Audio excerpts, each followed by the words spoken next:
स्वागत है आपका हमारे channel Kalpana all in one पर। आज हम बात कर रहे हैं पंचतंत्र की कहानी के बारे में, जिसका शीर्षक है दुष्ट सर्प और कौवा।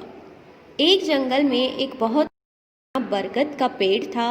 उस पेड़ पर घोंसला बनाकर एक कौवा और कौवी का जोड़ा रहता था। उसे पेड़ के खोखले तने में कहीं से आकर एक दुष्ट सांप बैठ गया। हर वर्ष मौसम आने पर कौवी घोंसले में अंडे देती और वो दुष्ट सांप मौका पाकर उनके घोंसले में जाकर अंडे खा जाता। एक बार कौवा और कौवी जल्दी भोजन कर शीघ्र ही घर लौट आ रहे थे।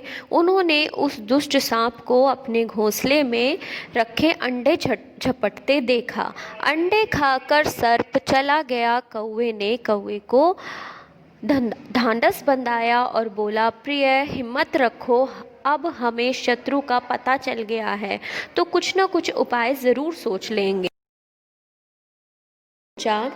विचार किया और पहले वाले घोंसले को छोड़कर उससे काफ़ी ऊपर टहनी पर घोंसला बनाया और कौवे से कहा, हमारे अंडे सुरक्षित रहेंगे। हमारा घोंसला पेड़ की चोटी के किनारे निकट और ऊपर आसमान में चील मंडराती रहती है।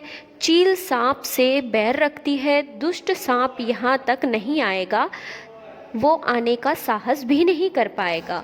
कौवे की बात सुनकर कौवी ने कहा, घोंसले में अंडे सुरक्षित रहें और उनसे मेरे बच्चे निकल आएं, बस मुझे यही चाहिए।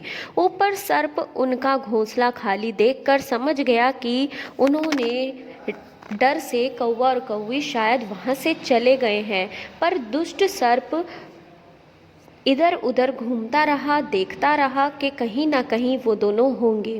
उसने देखा कि कौवा और कौवी उसी पेड़ से उड़ते हैं और फिर वहीं लौट आते हैं। उसे यह समझते देर नहीं लगी कि उन्होंने घोंसला उसी पेड़ पर कहीं ऊपर बना दिया है।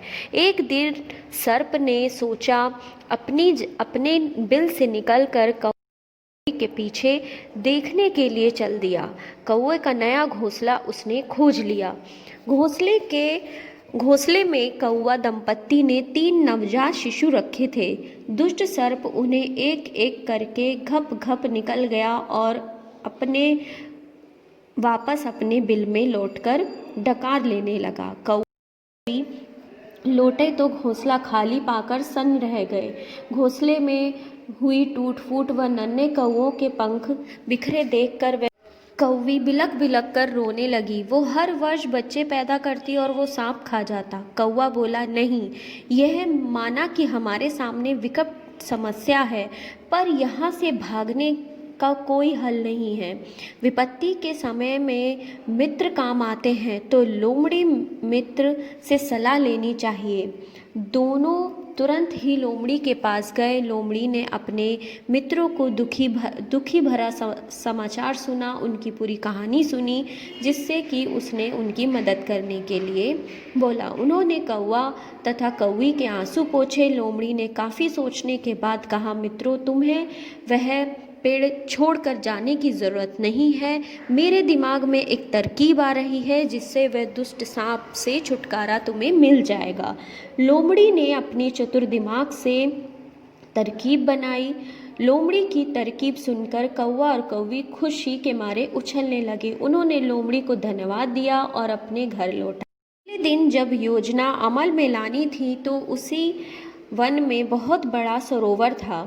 उसमें कमल और नरगिस के फूल खिलते रहते थे। हर मंगलवार को उत्तर प्रदेश की राजकुमारी अपनी सहेलियों के साथ वहाँ जल क्रीड़ा करने आती थी। उसके साथ अंगरक्षक और सैनिक भी आते थे। एक बार राजकुमारी आई और सरोवर के स्नान करने जल में उतरी। योजना के अनुसार कौवा उड़ता हुआ वहाँ आया। उसने सरोवर तट पर राजकुमारी तथा उसके सहेलियों द्वारा उतारे रखे कपड़े व आभूषण अपनी नज़र में डाली और कपड़ों से सारा सामान उठाकर राजकुमारी का प्रिय मोतियों का हार लेकर कौवा राजकुमारी की सहेलियों का ध्यान अपनी ओर आकर्षित करके शोर मचाता हुआ वहाँ से निकल पड़ा।